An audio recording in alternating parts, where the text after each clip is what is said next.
morning, Daria Melnikova. Morning. What we are seeing here is you, Daria Melnikova, in the exhibition Shallow Springs that opens this evening in Helsinki, in Kunsthall. But we're also seeing your work, which is called Palette Bar. Tell us, what is it? What is Palette Bar?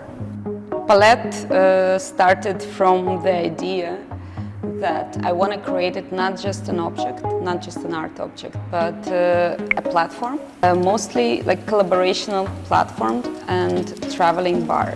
So the core of the work is the bar stand, and then I invite different artists and collaborators to exhibit with me. I wanted to create something what is absolute mixture of my inspirations. And I want to exaggerate it so it's very eclectical. And I tried not to keep myself in a frames of making something very minimalistic and designed. How would you comment on this very, I would say, very located aesthetics? It's not a universal aesthetics. It's something that comes from a very specific experience and a very specific sensibility. I guess it comes from my childhood, from surroundings where I grown up. But also the color I choose because of the coffee and because of the brown interiors, what were so popular in the end of 80s, beginning of 90s. And you grew up in Riga? Yes, I grew up in Riga, so I also remember Soviet Riga. That's true about Soviet aesthetics too now. The Soviet bars always had these little shelves and cupboards that no one really knew how to use, but they looked nice. Yes. And then they tried to use them by putting like a bottle of something on display. Yeah. I think back then, all these things for me was like a bad taste. I grew up and I wanted to be in a super minimal and sterilized environment, and all this was the interiors and the interior designs. And now, like looking back, I think it actually was cute. So it's like both critique and love letter in one. How has it been shown before? You said that you usually invite the other artists, and then the bar is there in a gallery or in a larger exhibition, and then people come and you're there every day? It functions as a bar, so people who are coming to see the show, they also have a chance to get the drink. And while they're having the drink, I can talk to them about the artists who exhibited. As I noticed, for the visitors, it's very important and interesting, so they spend quite a time in the exhibition, not just going quick round in the gallery and buy, but they sit, they have a drink, they talk, they ask questions. I think people are really hesitant to stand by the bar and to interact. Because they have to talk to each other if they stand by the bar. And that's why I wanted actually to be as a bar stand, to push them on the dialogue, on the conversation. One of the points why I want to create it is that at some point I was tired in making all the time the new works. So I wanted to make the work what is with the perspective to re-exhibit, but not in the same way. And I think Palette is doing good with this. Usually it's, I transform a space a bit. Either it's a gallery or an exhibition space. I play with the scenography, so sometimes I even change the space itself. And also, it's not only physical art. Sometimes I collaborate with performers and cooks. The physical work can be reinstalled time and again, but it would always be different. Exactly. It's always different.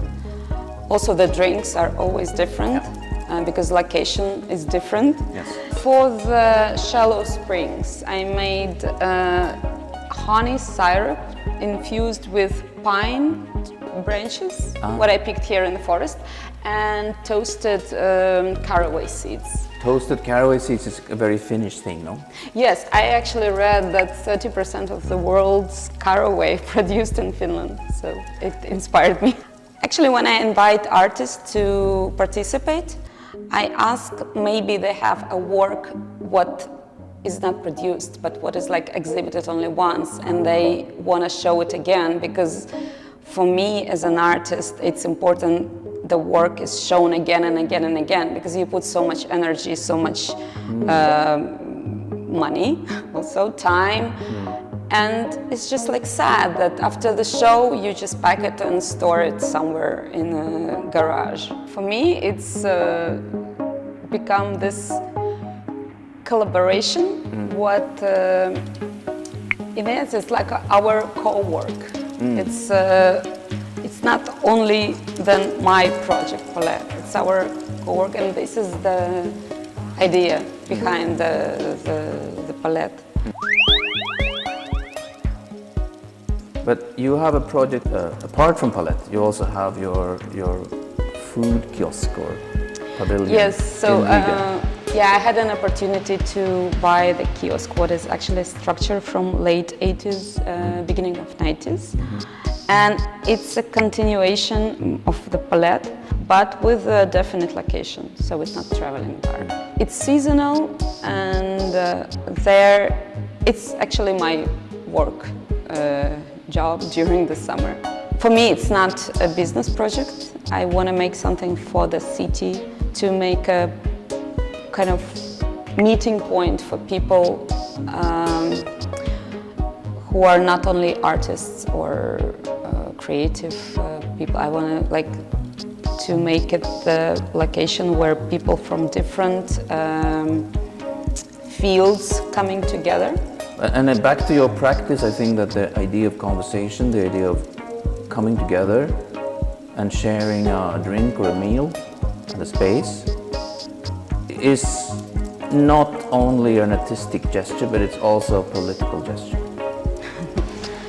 Yeah, well, I'm not like really into politics, but a lot of people like see something political in my works, not only this. But yeah, you're right. I think it's a ground of building something, and a ground for the conversation. Have you ever found that people are critiquing you for not trying to be more, let's say, directly socially and politically relevant and work with urgent issues and all these things that people talk about? I can't remember that kind of critique. The previous works, and also the other works, if I'm making the new ones, are mostly I call them notes on the daily life, daily routine, on cliches. Yeah, inspired by architecture, by my traveling in different cities, countries, also inspired by the behavior of the people. I would say it's all there. It's just like comes out in different shapes and in different contexts. I think that as far as I'm really genuinely, truly interested in things I'm doing, it will automatically be interesting to the viewer. I try to put everything, like all my soul, like into the works, and I hope the viewer can get this energy and the will to study maybe it a bit precisely why it's like this. I mean, this is the most amazing thing in being an artist. You don't have any frames of what you're doing, no boundaries. I mean, you just create. You just go with your own flow. If you want to reflect on what's happening out around, you can do that. If you decide not to do that, you're also free to do that. But first the conversation needs to happen. You need to actually be in the same space. Yeah, of course.